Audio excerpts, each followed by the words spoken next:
plus AI projects, AI based on use cases, and covers a broad canvas ranging from operational cases such as smart ship operations, situational awareness, operational decision support, cyber security, to training, maintenance, logistics, and HR management. And when we talk of AI in the battlefield, there are two other very important components, three important components I would say. Big data, of course. Second, the communication backbone, which forms the essential requirement for networked operations using AI. And third, to ensure our protection of this network, the quantum encryption, decryption aspects. So these three things are actually interrelated with the use of AI. So additionally, we are also pursuing numerous cases, AI-based use cases through the Navy's unique SPRINT, or it's an acronym for supporting pole vaulting in R&D through IDEX, NIIO, and TDAC initiative. So the aim is to seamlessly merge the elements of innovation, indigenization, and self-reliance. And we have been receiving enthusiastic support from our domestic industry to various challenges released during the Innovation and Indigenization Seminar Swavilamban, of which we had the second version in October this year.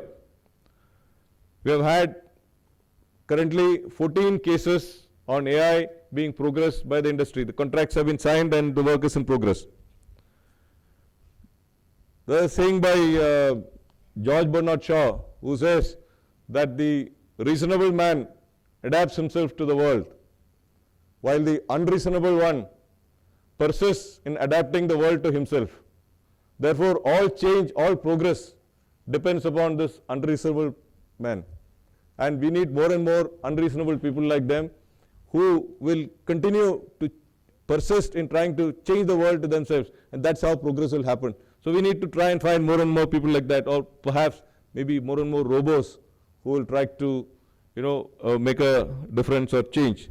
So collective synergies could translate into abundant opportunities, infinite capacities, and endless possibilities.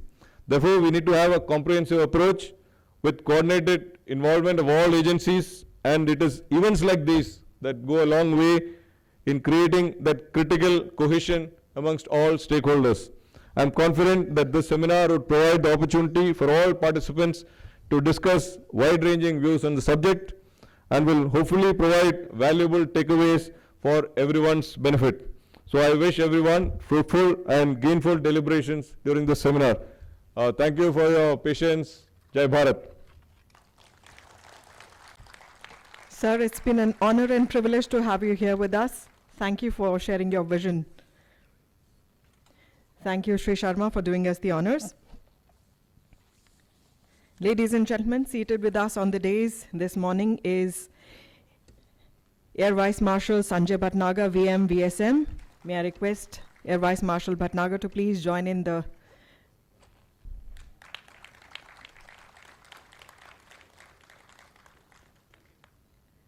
Sanjay Bhatnagar.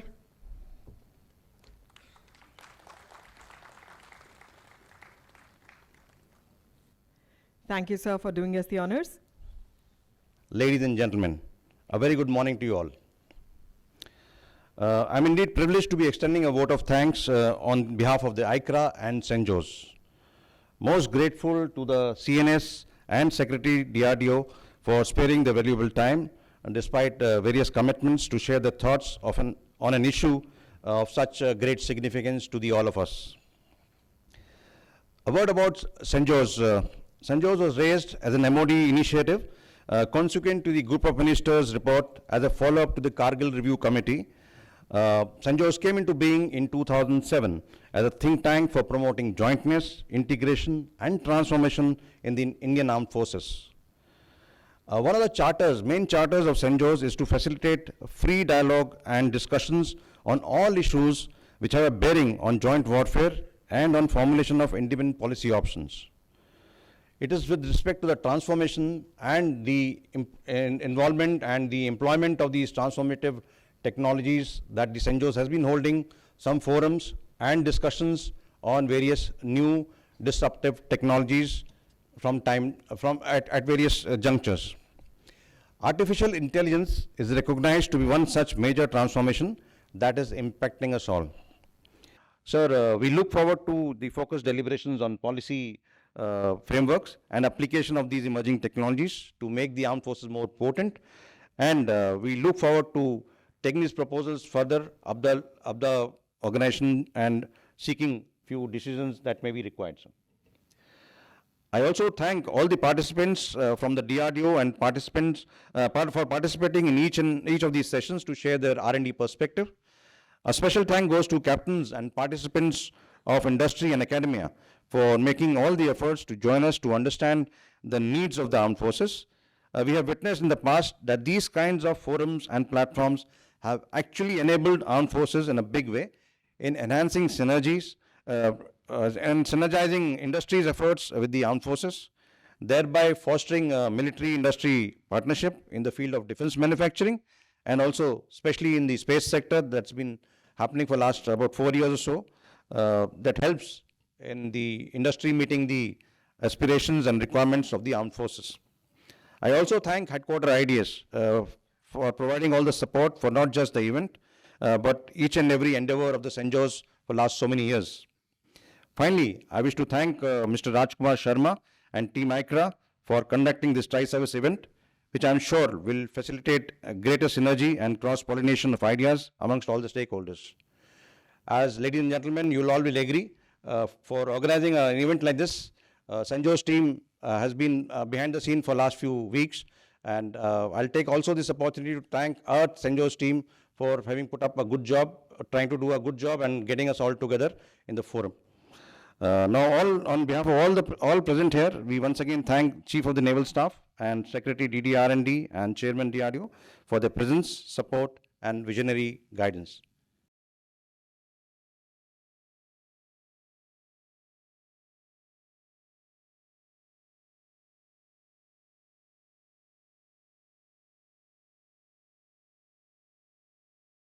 Look at the entire data management and very much applicable for especially the services, because our data needs to be actually curated in. Then they are looking at whether it is integrated with the new generation medium weight vehicles and not knowing how to fire ground areas. Okay, next. So efficiency logistic awareness, of course, with the availability of sensors, and once you have so many of these robotics and all, they all are generating information wherein we can avoid that huge amount of stockpiling and only have it in terms of predictive logistics, so that wherever required the logistics part can be then accordingly moved at that moment. The next one is predictive medical logistics. This is in terms of having some wearable sensors on the human being which are actually monitoring his health condition, and some of the other systems all integrated, again then providing, and with the help of the robotics, is that even things like CASEVAC, and that is one of the systems which we are working on, the ground-based autonomous combat vehicle, a Make-2 project which has been initiated. And this entire thing they're looking at basically in three things: enhance and wherein you refine the platform capability, then augment, wherein you extend the platform capability, and replace. Finally, something like akin to what others are also talking of. See, any technology is finally only useful when we integrate it into our operational philosophy and we employ it in that manner. So that is where actually the challenge lies for the armed forces. And that's what the endeavors are being made, so that we have our operational employment philosophies, we're able to capitalize on the power of this, the RAS. Some of the initiatives within the Army, we have got an AI subcommittee which is headed by me, and we deliberate on various use cases and then accordingly initiate various projects under those. And at present we have, roughly speaking, at least about nearly 100 projects going on, having different kinds of application of AI. And in the R&D and or the D&D, utilizing all possible routes of whether IDEX, MAKE, TDF or ATB. We have established an AI Center of Excellence at MCT MO, and some of the perspective issues, we're looking at HPC AI Cloud, which is going to be coming up shortly. Data digitization policies have been actually formulated, and we are within the services, publishing our compendium of AI projects so that the entire environment is aware that who is working on what and how we can capitalize on that. Just some glimpses of just some of the names of the projects which at present have been already implemented within the Army at various levels. We had our compendium of problem definition statements released last year in February that itself specifically contained 9 problem statements related to AI. And I'm happy to say that we have actually received very good responses, wherein 81 responses have been received, and we are almost in the final stages of evaluating them, and in some cases as much as about 17 responses to one problem statement. And we are going to be shortly declaring the developing agencies through which then these projects will be undertaken. And we are trying to work on the latest technologies, and recently what you can see here in green are some of the projects which are going to start right from the research and development. Simultaneously investing more into EW systems, electronic warfare, because finally everything is dependent on that. And that is what which can make these systems ineffective, or at least reduce their effectiveness. EW, and at the same time for our systems, maximum possible measures wherein we reduce their signature. So the stealth measures are very, very important for all our systems, whatever we are developing, robotics or swarms of drones or any kind of drones. With that, I would like to finish. Thank you. The disruption of digital AI is already visible to all of us. ChatGPT has changed the way the landscape is going across, right? And the next moment of the decade that we are going to see while this disruption continues is going to be in the physical world, which is the robots and the drones, essentially, right?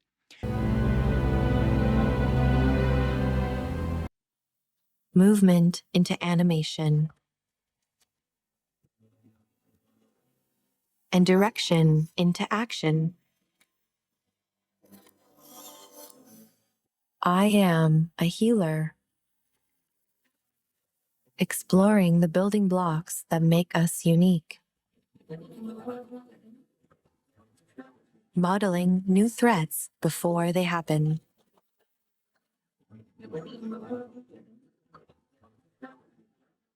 And searching for the cures to keep them at bay. I am a visionary, generating new medical miracles.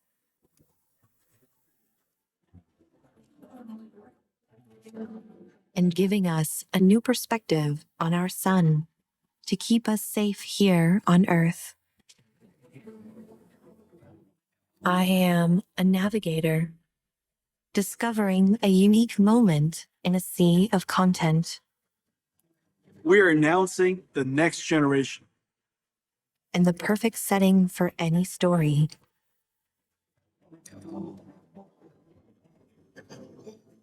I am a creator, building 3D experiences from snapshots and adding new levels of reality to our virtual selves. I am a helper, bringing brainstorms to life.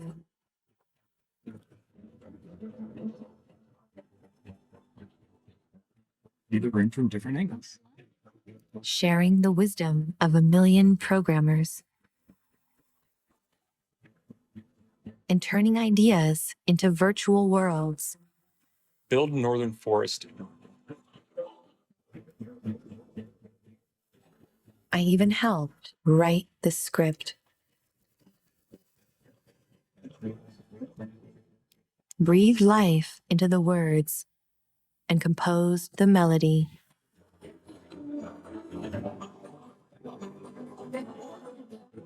Good presentation from Professor Pulkit at MIT, where he says that the digital world is quite easy. And trust me, because opening a door demands many things, right? It needs force understanding, it needs physics understanding.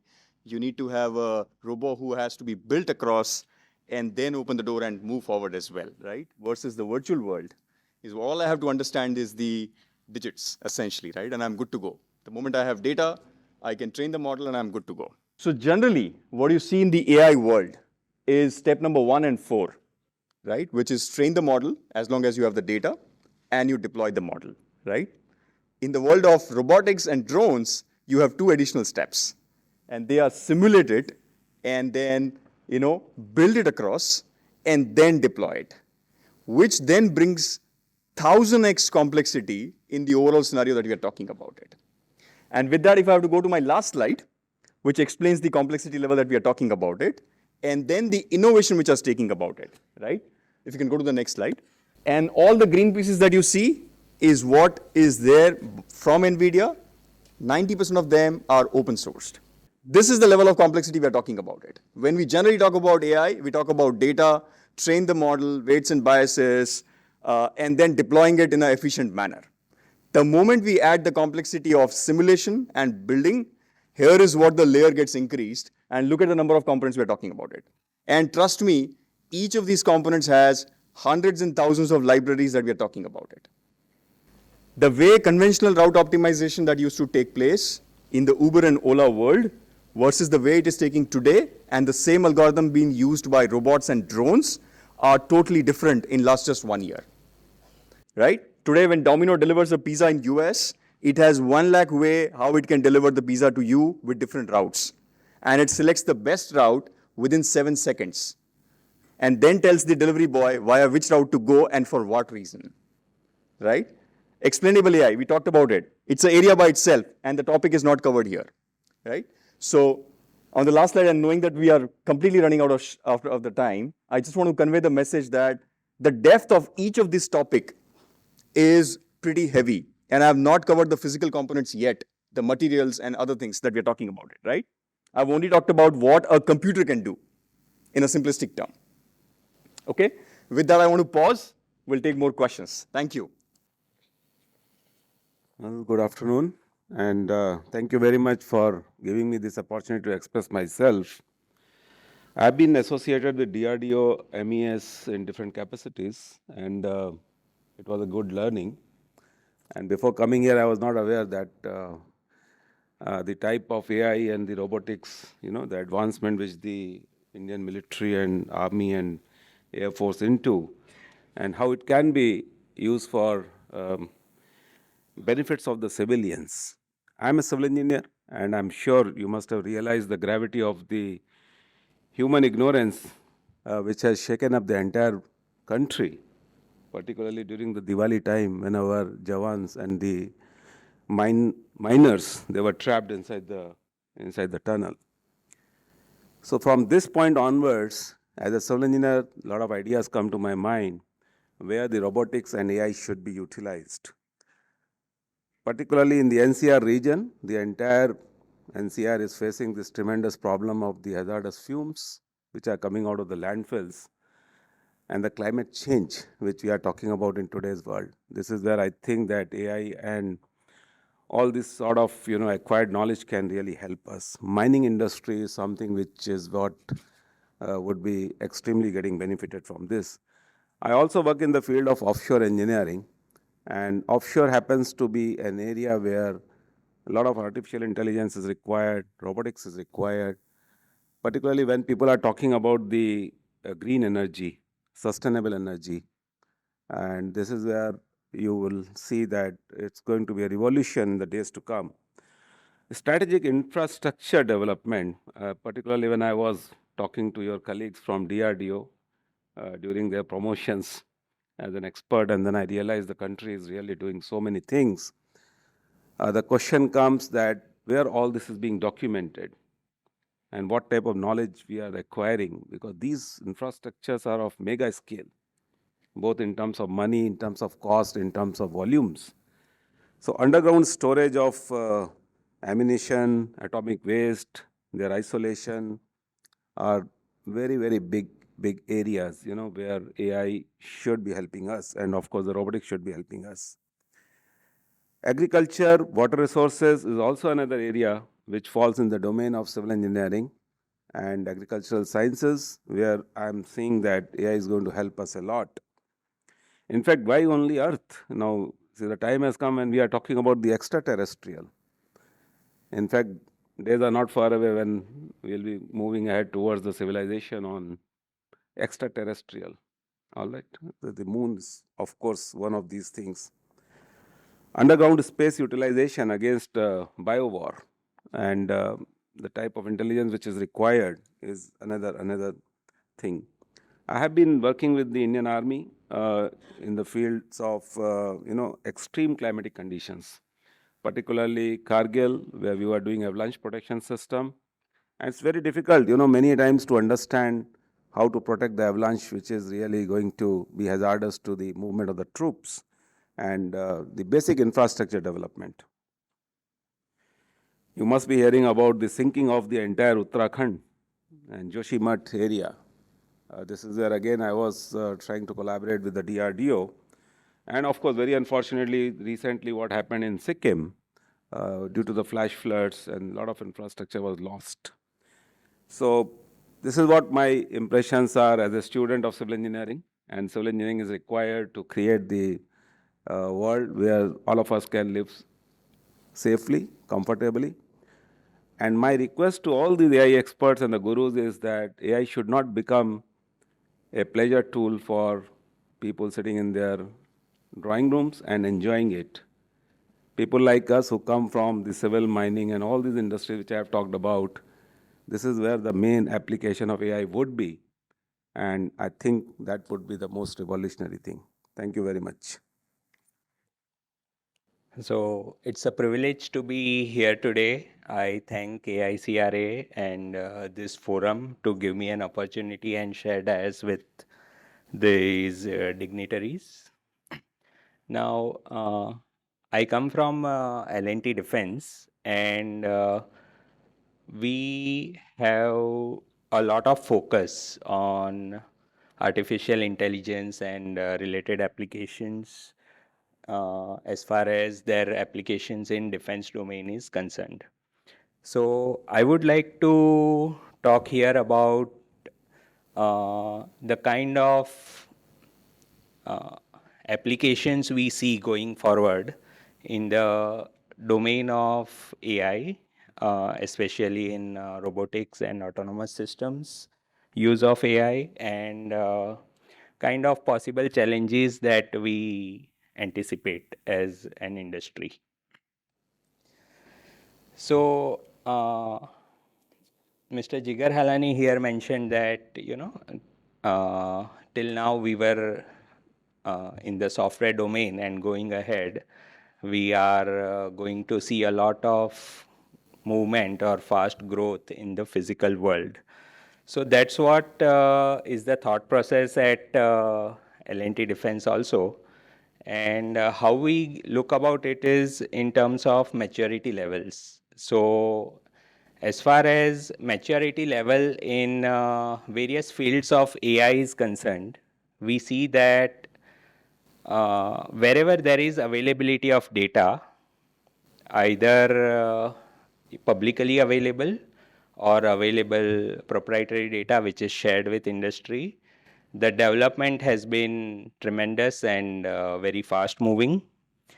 So, and hence we see that in the domain of vision, like images, video analytics, etc., where there is an abundance of data, like you just pull out your phone, click a photo, you have a data generated, and now how to use it and how to train your models with that piece of information is the technical part which takes over.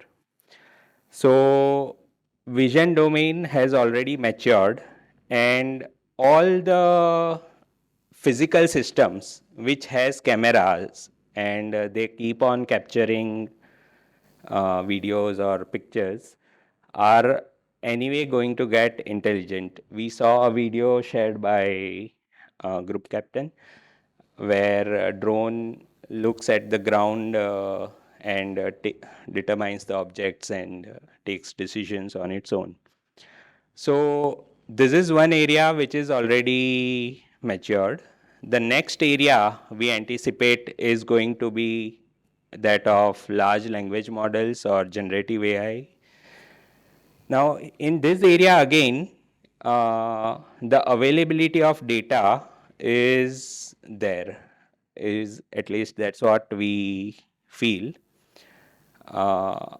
As far as the development is concerned, or as far as the relevant applications for defense forces or armed forces is concerned, there will be a requirement of lot of proprietary data or private data which should be shared. And the thought process at L&T Defense is that if the groups of armed forces can share a small data set in order to facilitate the building of models and not put a cap on it, an umbrella cap to not share data, would be a great step forward in fast forwarding and facilitating this exciting area where many applications like which will be using large language models and generative aspects of AI would be very useful. Another focus area is that on being in defense industry is to work dedicatedly on edge computing and offline implementation of models. By nature of our products, our equipments, it is essential that decisions be taken at edge. But again, AI being a probabilistic output generator, how much do you trust and how efficiently you make use of these probabilistic outputs, it remains an active area of concern for all of us. Systems would be getting improved incrementally, and again, another aspect that we look at is ethics, where the sir spoke of laws like lethal autonomous weapon systems. So whether these systems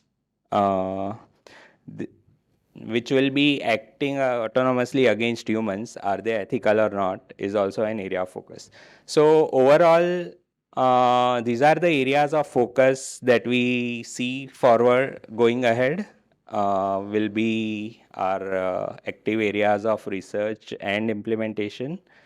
And I believe that at L&T Defense, we are always ready to, hear the pain points of our customers and strive to work hard to alleviate them.